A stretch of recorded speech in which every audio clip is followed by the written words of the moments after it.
కావాల్సిన విషయం. కాబట్టి మొన్ననే సీఎం గారిని అడిగాం, ఇక మీదగా డోలీ కష్టాలు ఉండకూడదు, ప్రతి ఊరికి ఫీడర్ అంబులెన్స్ వస్తాయని మాత్రం మీకు సభాముఖంగా తెలియజేస్తున్నాను. అన్ని ఊళ్ళకి ఫీడర్ అంబులెన్స్ ఉంటాయి.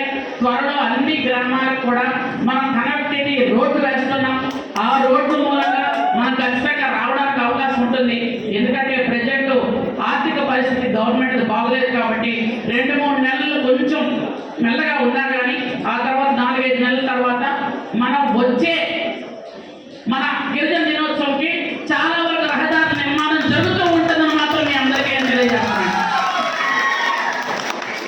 ఇక విద్య మనకు కావాల్సింది. చాలా దగ్గర స్కూల్స్ ఉన్నాయి కానీ మనం ఏంటంటే ఇన్ఫ్రాస్ట్రక్చర్ సరిగ్గా లేదు. బాత్రూమ్లు ఉంటే డోర్స్ లేవు, పిల్లలు ఎంతమంది ఉంటే అన్ని బాత్రూమ్స్ లేవు, అలాగే అక్కడ ఆర్ఓ ప్లాంట్స్ లేవు, తాగడానికి నీళ్ళు కూడా లేవు. అలాంటివి ఏదైనా ఉంటే హాస్టల్ వార్డెన్స్ దయచేసి తెలియజేయండి. ఆర్ఓ ప్లాంట్స్ ఉండి పాడైపోయినా తెలియజేయండి దయచేసి. అవి కూడా ఇక్కడ డీడీ గారు ఇక్కడే ఉన్నారు, కొన్ని నోట్ చేసుకుంటారు. నేను కూడా అన్ని తీసుకెళ్ళి మనం ఖచ్చితంగా వాళ్ళకి ఆరోగ్యం బాగుంటుంది కాబట్టి దయచేసి అది కూడా మనం చేసి పెడతాం. ముఖ్యంగా మనకు అభివృద్ధి జరగాలి అంటే 5 పాయింట్స్ నేను అనుకోవడం. మీరు అది అవునా కాదో మరి మీరే చెప్పాలి. 1 విద్య, తాగునీరు, రోడ్లు. ఈ 5 ఉంటే 80% కష్టాలు మనకు పోతాయి ఖచ్చితంగా. కాబట్టి ఈ 5 గురించి మనం పూర్తిగా కృషి చేసుకుందాం. ఇవన్నీ కూడా అన్ని గ్రామాలకి వచ్చే విధంగా మనం సాధించుకుందాం ఖచ్చితంగా. ఎందుకంటే ఇంకా నేను 4 రోజులు అయ్యింది. మీకు ఎవరికైనా ఏ కష్టం వచ్చినా నాకు దయచేసి తెలియజేయండి. మీ సోదరిగా ఎక్కడైనా మంత్రమే మనకు కాదు, మీ సోదరిని, మీ సంధ్యమని, మీ సంధ్యకని దయచేసి నాకు తెలియజేయండి. నేను మీ అందరికీ కూడా ఖచ్చితంగా చేసి పెడతానని మీ అందరికీ తెలియజేసుకుంటూ, ముఖ్యంగా ఇంత పూర్వం లాగానే ఇప్పుడు మళ్ళీ పిల్లలు ఎక్కడైనా గిరిజన పిల్లలు చదువుకుంటే వాళ్ళకి ఓవర్సీస్ విద్య కూడా మళ్ళీ అందుబాటులోకి వస్తుంది గిరిజనులకి.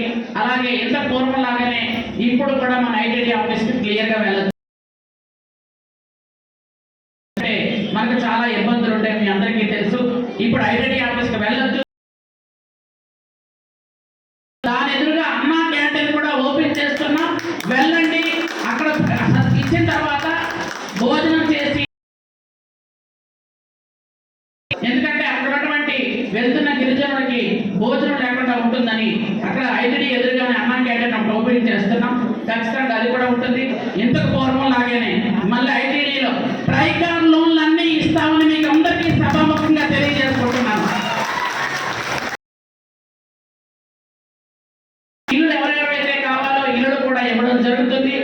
ఐటీడీఏ ద్వారా పూర్వం ఎలా ఉండేవో అవన్నీ కూడా సమకూరుతాయని మరొకసారి మీ అందరికీ సభాపూర్వకంగా నేను తెలియజేసుకుంటూ, 1వ తారీఖున అందరికీ జీతాలు వస్తున్నాయి కదా, ఇంకే తలం లేదు కదా. 1వ తారీఖు జీతం వచ్చిందంటేనే మీ అందరికీ అర్థమై ఉంటుంది గవర్నమెంట్ మారింది అని. కాబట్టి పెన్షన్లు వస్తాయి, జీతాలు వస్తాయి. కాబట్టి మీ అందరికీ మరొకసారి నేను తెలియజేసుకుంటున్నాను. ఎవరికి ఏ ఇబ్బంది ఉన్నా దయచేసి తెలియజేయండి.